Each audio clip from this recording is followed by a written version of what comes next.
Welcome everyone to the simulation frequency. Today we're diving into a practice that has often been misunderstood, misrepresented, and often claimed as if it were newly invented. But the truth is, gazing is older than civilization. It's the original interface between consciousness and code. This is your deep dive on gazing, not as a trend, but as a spiritual, metaphysical, and simulation-altering technology. What is gazing?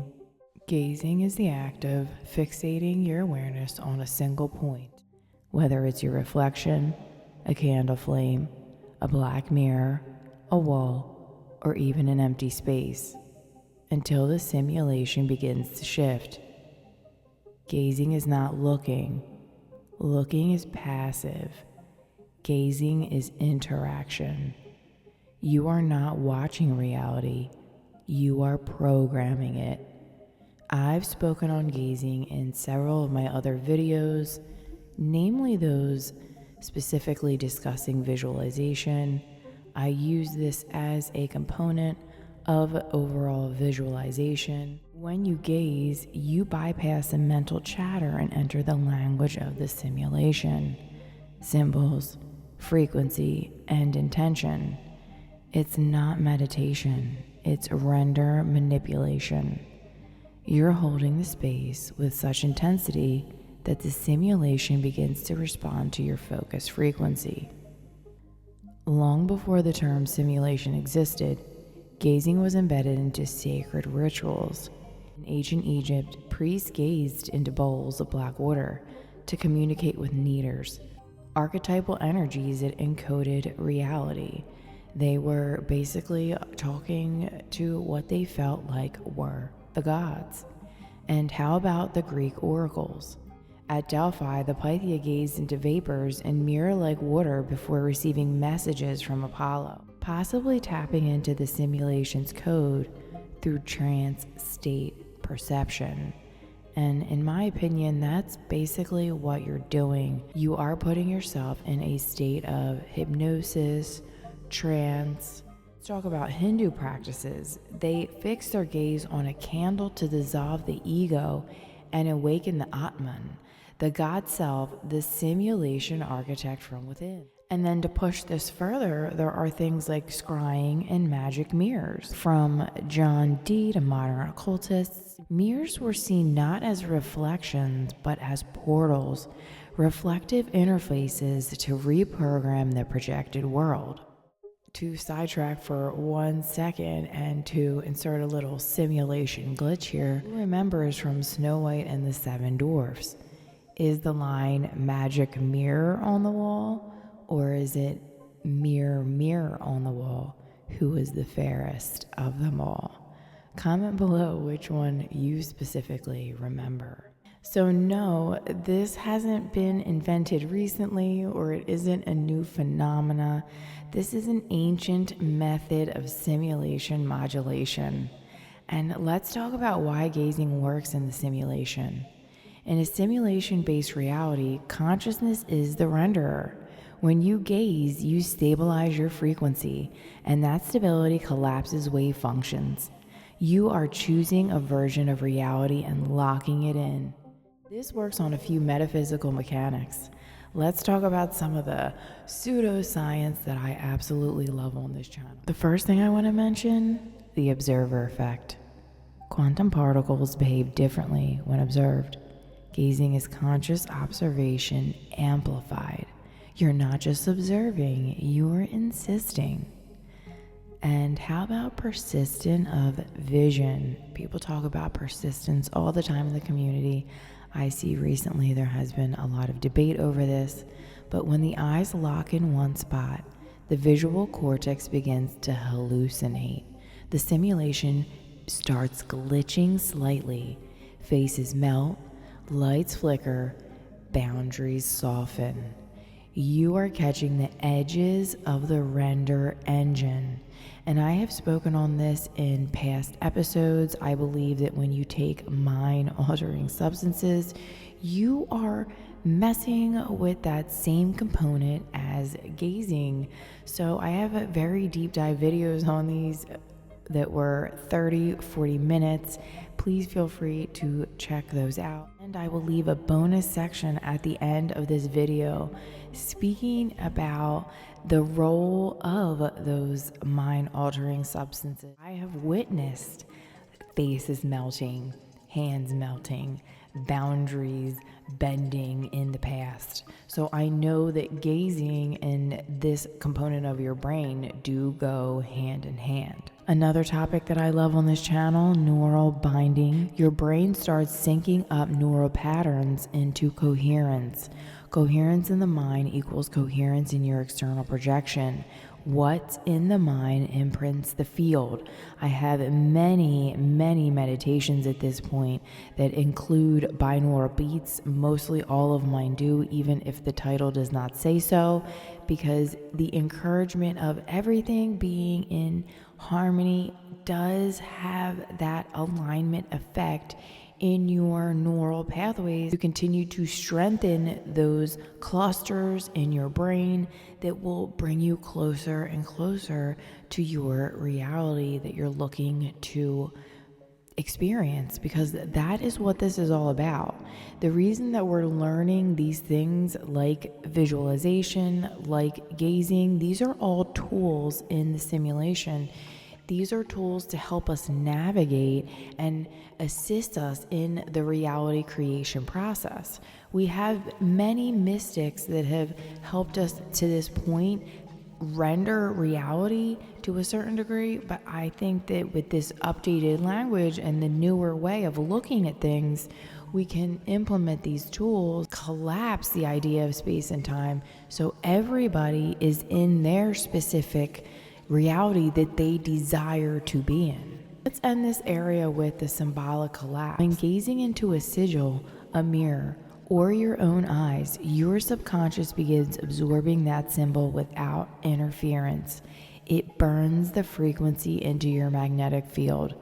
I've gone very deep into why I think that visualization or gazing practices, how that mechanically works down to a quantum structure in your brain. It is down to that smaller structure that it is happening, and you as the observer don't necessarily need to understand how all of that happens. Just like driving a car, you don't need to understand all the little finite details of how that engine is working. However, if you have an overall understanding and you know that it's working, you can drive that car with ease. It's the same thing with your avatar. If you learn how to understand your brain and your heart and your whole interface, your whole body, the whole nervous system, understanding when your fight or flight is kicking in, understanding that the avatar can be fine-tuned as best as you can in the 3D or the human world to be able to have the best scenarios and outcomes and experiences that you're looking to have. That's the whole point of this. The point of the simulation is to experience. Whether or not you believe that experience is quote unquote negative or positive to you, consciousness doesn't care. The simulation is here to render experience, and there's no rendering of specific outcomes because somebody cares or somebody is more deserving. It's about the power of your focus and your own awareness, because if you roll it all back to the beginning, I do think that this is projected from your third eye, your mind's eye, your Godhead, and this is all a large hologram being projected out, and this is all just you as God consciousness having an experience, but through all of us, not to take that in as a solipsistic view. That is to understand that everybody's life is a part of the simulation. We are all in here having that same consciousness experience, and we should, I believe, follow the golden rule where the pendulum is always swinging from one end to the other, because the simulation is here to purely render experience. So what experience are you rendering for yourself? These are all tools. They are not specifically necessary for you to create in this reality. We've been manifesting, quote unquote, since the minute that we awaken or that we come out of the womb in the simulation. So these are what I consider master level tools and understandings of how the simulation actually works. You don't need to understand anything. There are folks walking around in this simulation that are carefree, don't believe in anything specifically, and are constantly rendering the realities that they want without any of the spirituality, without any understanding of things at large. They are just simply living their lives, and the simulation provides to them. Here's where the magic part gets practical. Gazing is the bridge between the 5D frequency and the 3D form. Once your subconscious accepts the vision as truth, or whether it's a version of you with more money, a new identity, or a healed body, the simulation reconfigures. And here's how it unfolds. Gaze with intention, not with want, but with certainty. You must gaze as if it's already happened, as if it already is, because in the simulation, all timelines exist. We've talked about this. We are not creating something necessarily out of thin air. I might say, manifesting out of thin air, but all things actually exist. We're just making them render or putting them into our existence in our timeline, just shifting into that reality. We're going to stabilize the identity. The you that lives that life that already exists. Gazing locks you into their perspective, like opening a tab in the multiverse browser. You start to take on the other perspectives, and you can do this in so many different ways. One example I can give you is if you are a chess player, you could potentially go into your opponent's perception and gaze at the board as if you are them to understand their next move. This is a way you can use a gazing technique to absorb knowledge, or to just understand, or to shift into the reality where you see all the moves and then you win that specific chess game. Because while we can talk about quote unquote manifestation, this isn't something where you're laying in a bed and constantly visualizing or gazing. These are practices that you can use in the middle of you actively doing something, or passively. You could do that too. But these are techniques that you can start to embed in every single modality of your life. I've talked about this before. I actually sat and watered my plants and gazed through a reptile and attempted to gaze through his eyes to understand his perception of his reality around him, to have an experience of what it would be like if it was a God perception honing down into an avatar-like creature, to understand what their perception of reality may look like. It's going in very deep and using these gazing techniques in very unique and niche ways to be able to understand the simulation and expand your level of consciousness and awareness, because that's what I believe that we're doing here. We are always in this modality of chaos, and then reorganization, and then expansion, and then back into chaos, reorganization, and then expansion. It's a very beautiful cycle, and it allows for surprise in the simulation, because why would we come here if this wasn't a playground-like thing that we had some sort of control over? And once you start to see this for yourself come into play, these things will begin to happen for you more frequently in alignment to the way that you're thinking, and then it will become too trippy for you to deny. Watch for the echo. You'll begin to see the glitches, strangers repeating your inner phrases, symbols reappearing, people treating you differently. These are render echoes. Listen closely, use your intuition. You will hone in on these very peculiar situations where you were thinking about something and somebody will repeat that back to you, or you will get a piece of information, or somebody will gift you something, somebody will call you, some sort of occurrence, some physical thing will happen around you that will repeat back what you were internally dialoguing in your avatar. So act as that version. The version of you that locked in with your gaze will guide your thoughts, words, and actions. Trust them because they're already real. Let's talk about some techniques you can use in a practical situation. Mirror gazing. Look into your eyes and state an identity. I am wealth. I'm loved. I'm divine. Gaze until the face shifts. That's the overlay of another timeline loading. How about sigil gazing? Draw a symbol of your desire. Stare at it until it fades, melts, or morphs. Then close your eyes and visualize the outcome. Third eye gazing. Gaze at the space between your eyebrows in the mirror. This awakens the pineal, the simulation signal field.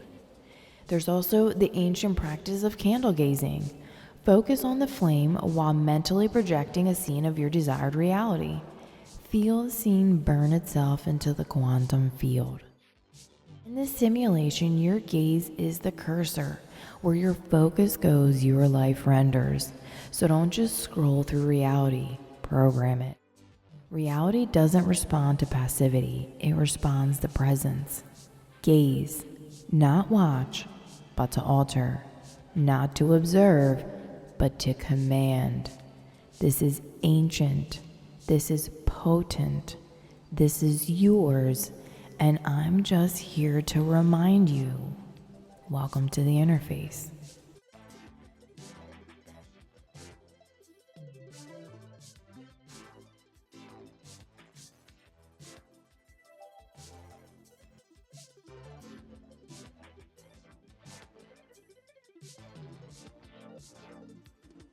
So I said I was going to do a bonus, and this bonus is gazing, psychedelics, and mind-altering substances. I have many videos showing how to do this through visualization, ASMR techniques, sounds, all types of fun stuff. So make sure to check them out, but let's go deeper on this. Gazing is powerful on its own, but when combined with certain mind-altering substances, whether plant-based or otherwise, it becomes a hyper interface. It's a render level consciousness hacking. And by no means am I suggesting that you do this, because it is something that is extremely intense. From example that I have witnessed in the 3D, my face melting into various different faces. I was able to, in an instant, render whatever I gazed at and thought about. If it was a celebrity, my face would turn into that celebrity. If I wanted couches to float, my couches floated. It was an instant rendering of anything that I visualized. It was extremely intense, and I did not need to have that experience outside of that because it was so long, and it proved to me in its entirety that we are living in a simulation, that our minds are an interface, and that we have some sort of control, because why would I be able to actively think about something and then have it automatically happen in front of me in instantaneous time? No time and space as I thought of it, it rendered. It was a fascinating experience nonetheless, but nothing that I ever need to repeat, nor I encourage you to repeat. However, you can do this on your own through other means, like those mandalas, those psychedelic twirly kaleidoscope videos, ASMR, different meditations, just different things that can quote unquote awaken your kundalini. All of these things I believe are activating your DMT, which do one particular thing. They scramble your default neural network and allow you to access the source code of reality. So when this is paired with gazing, here's what happens. The render glitch opens. You might see the face you're gazing at morph into multiple versions of you, gods, ancestors, or geometric code. You're witnessing timeline overlays and archetypal programs bleeding through. So again, if you combine gazing with those different videos like kaleidoscopes, and then potentially have a pair of headphones in, which I highly recommend while using these, and let your mind fall into the trance of the sound, the gazing of whatever it is that you are looking at, and then just focusing on whatever scene or desired outcome that you're wanting to experience. So the identity shell weakens. The I that clings to one version of reality dissolves. Gazing while in an altered state creates a feedback loop where your subconscious accepts alternative ideas and identities as simultaneously valid. So you collapse and render code faster. The resistance normally present in your quote-unquote sober state is bypassed. You're in a neuroplastic dream state, and the simulation responds almost immediately to suggestion, emotion, and imagery.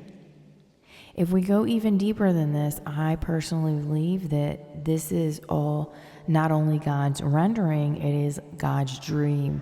This is all just one big holographic dream that is occurring over and over again. And this one specifically in the 3D reality is a prolonged dream. You experience shorter term dreams in your sleeping state, but this is a longer term dreaming state in a larger reality here at play that comes from the Godhead frequency that is hallucinating all of this. And going back to this ancient practice, this is how shamans use smoke, plants, rhythmic drumming, and firelight to enter the void and gaze into the spirit world. They weren't hallucinating. They were modifying the render constraints of their simulation. And let's not ignore modern applications either. Things like God bomb ceremonies, I am not a proponent of these type of practices on a frequent and ongoing basis. You need to use discernment. That can be dangerous. You do not want to harm your 3D avatar, because it is what is providing the conscious experience for you. It is your experiencer avatar. It is your modality that you're basically renting to experience the simulation. So beware, without discernment, you can absorb others' timelines and have unprocessed archetypes. Only that which serves my highest expansion is allowed through this window. This is a situation where if you are partaking in these types of activities and you are not understanding that prolonged partaking in over and over again can cause neural pathways that form in ways that I don't believe are natural to what the simulation wants you to experience. Who knows? The code could self-correct, just like we've talked about in some of the older biblical reinterpretations that I've created on this channel. Be sure to check those out.